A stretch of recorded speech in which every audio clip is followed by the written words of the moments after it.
நம்ம எல்லாருக்கும் கிறிஸ்டியானோ ரொனால்டோவை ஃபேமஸான ஒரு கால்பந்து வீரரா மட்டும்தான் தெரியும். ஆனா அவர் எந்த அளவுக்கு ஃபுட்பால்ல பிளேயரா கலக்கிட்டு இருக்காரோ அதே அளவுக்கு ஒரு பிசினஸ் மேனாவும் பட்டைய கிளப்பிட்டு இருக்காரு. கிறிஸ்டியானோ ரொனால்டோ வெற்றிகரமா நடத்திட்டு இருக்கக்கூடிய ஒரு சில தொழில்களை பத்தி இந்த வீடியோல பார்க்கலாம். இன்னைக்கு நிறைய பேருக்கு இருக்கிற முக்கியமான பிரச்சனை முடி கொட்டுறது. இதுக்கு ஒரு முடிவு கட்டணுங்கிற நோக்கத்தோட ஆரம்பிக்கப்பட்டது தான் இன்ஸ்பர்யா அப்படிங்கிற ஹேர் கிளினிக். இந்த நிறுவனத்தோட கோ ஃபவுண்டரா ரொனால்டோ இருக்காரு. யூரோப்ல இன்ஸ்பர்யாக்கு 15 கிளைகள் இருக்கு. கிட்டத்தட்ட 100 மில்லியனுக்கும் மேல இதன் மூலமா வருமானம் ஈட்டுறாரு ரொனால்டோ. ரசிகர்கள் எல்லோருக்கும் ரொனால்டோவோட அசத்தலான ஆட்டம் எந்த அளவுக்கு பிடிக்குமோ அதே அளவுக்கு அவரோட சிக்ஸ் பேக்கும் பிடிக்கும். அந்த அளவுக்கு உடம்ப நல்ல ஃபிட்டா வச்சிருக்கிற ரொனால்டோ நான் மட்டும் ஃபிட்டா இருந்தா பத்தாது, மத்தவங்களும் ஃபிட்டா இருக்கணும் அப்படிங்கிற காரணத்துக்காக CR7 ஃபிட்னஸ் கிரன்ச் அப்படிங்கிற ஜிம் பிரான்சைஸையும் நடத்திட்டு இருக்காரு.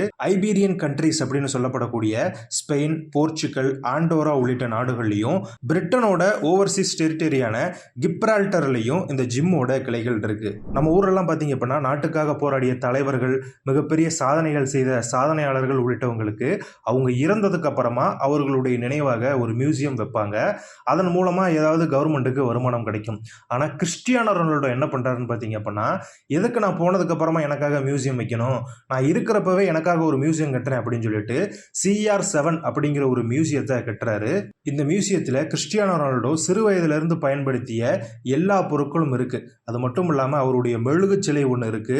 அவர் ஜெயிச்ச பதக்கங்கள், டிராஃபி, ஷீல்டு அப்படின்னு எல்லாமே இங்க காட்சிப்படுத்தப்பட்டிருக்கு. இந்த மியூசியத்துக்கு போனோம் அப்படின்னா கிறிஸ்டியானோ ரொனால்டோவை பத்தி எல்லா விஷயங்களையும் நம்ம தெரிஞ்சுக்கலாம். இன்னொரு முக்கியமான விஷயம் என்னன்னா, இந்த மியூசியம் அமைந்திருக்கக்கூடிய பகுதி நம்ம எல்லாருக்குமே தெரியும். கிறிஸ்டியானோ ரொனால்டோ போர்ச்சுகல் நாட்டை சேர்ந்தவர். போர்ச்சுகல் நாட்டோட மெயின்லேண்ட்ல தான் இந்த மியூசியத்தை வச்சிருப்பாரு அப்படின்னு சொல்லிட்டு நம்ம எல்லாருமே எதிர்பார்ப்போம். ஆனா அப்படி கிடையாது. போர்ச்சுகல்ல இருந்து கிட்டத்தட்ட 800 கிலோமீட்டர் தள்ளி இருக்கக்கூடிய மெரிடியா அப்படிங்கிற ஒரு தீவுல தான் இந்த மியூசியம் அமைக்கப்பட்டிருக்கு. ஏன் மெரிடியாவில் இந்த மியூசியத்தை ரொனால்டோ அமைத்தார் அப்படிங்கிறதுக்கு மிகப்பெரிய காரணம் இருக்கு. ஏன் அப்படின்னா, யூரோப்ல மிக முக்கியமான சுற்றுலாத்தலம். இந்த மியூசியத்தை போர்ச்சுகல்ல அமைச்சிருந்தா இந்த அளவுக்கு கூட்டம் வந்திருக்குமா அப்படிங்கிறது தெரியாது.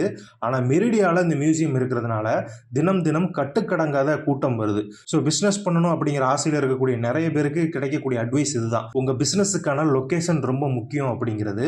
ஸோ கிறிஸ்டியானோ ரொனால்டோ ஒரு பிசினஸ் மேனா எப்படி யோசிச்சிருக்காரு அப்படிங்கிறத இதன் மூலமா நம்ம தெரிஞ்சுக்கலாம். இதே மெரிடியா உட்பட போர்ச்சுகலோட பல இடங்கள்ல CR7 ஹோட்டல் அப்படிங்கிற பல லக்ஸூரியஸ் ஹோட்டல்ஸையும் ரொனால்டோ நடத்திட்டு வராரு. ரொனால்டோவோட ஹோட்டல்ல தங்குறதுக்காகவே போர்ச்சுகலுக்கு நிறைய சுற்றுலா பயணிகள் வராங்க. இதனால ரொனால்டோ லாபம் சம்பாதிக்கிறது மட்டும் இல்லாம அவரோட நாட்டுக்கும் பொருளாதார வளர்ச்சி கிடைக்குது. ரொனால்டோ ரிட்டையர்ட் ஆனா என்ன பண்ணுவாரு? அவருக்கு இருக்கிற பர்சனாலிட்டிக்கு சினிமால கதாநாயகனாவே நடிக்கலாம் அப்படின்னு நிறைய பேர் சொல்றதை கேட்டிருப்போம். ஆனா ரிட்டையர் ஆகிறதுக்கு முன்னாடியே தலைவன் ஹாலிவுட்ல என்ட்ரி கொடுக்க போறாரு. ஹீரோவா இல்ல, ப்ரொடியூசரா. இந்த படத்தை பிரபல இயக்குனர் மைக்கேல் வாகன் இயக்க போறாரு. ஒருவேளை இன்னும் ஒரு சில வருடங்களுக்கு அப்புறமா கிறிஸ்டியானோ ரொனால்டோ ரிட்டையர்ட் ஆனார் அப்படின்னா அவருமே கதாநாயகனா நடிக்கக்கூடிய வாய்ப்புகள் அதிகமா இருக்கு.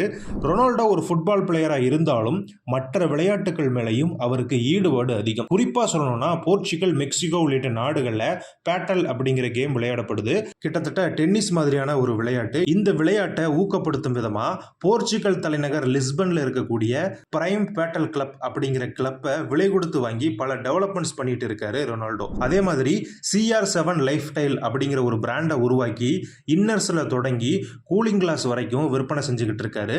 இதையும் தவிர்த்து குரோனோ 24 அப்படிங்கிற வாட்ச் பிராண்ட்லையும் 7 ஈஜென்ட் அப்படிங்கிற டெக் பிராண்ட்லையும் ரொனால்டோ இன்வெஸ்ட் பண்ணியிருக்காரு. இப்படி வாட்டர் பாட்டில்ல தொடங்கி நம்ம வீட்டில் யூஸ் பண்ற டைல்ஸ் வரைக்கும் எல்லா துறைகள்லையும் கிறிஸ்டியானோ ரொனால்டோ இன்வெஸ்ட் பண்ணியிருக்காரு. கடைசியா யுவர் கிறிஸ்டியானோ அப்படிங்கிற பெயர்ல தலைவன் ஒரு யூடியூப் சேனலும் நடத்திட்டு இருக்காரு. இந்த சேனலுக்கு 7,68,00,000 சப்ஸ்கிரைபர்ஸும் இருக்காங்க. நம்ம எல்லாருக்குமே தெரியும், ஒரு மிகப்பெரிய பிரபலம் இருந்தா அந்த பிரபலத்தை யூஸ் பண்ணி இந்த உலகம் எந்தெந்த வகையில லாபம் சம்பாதிக்க பார்க்கும் அப்படின்னு.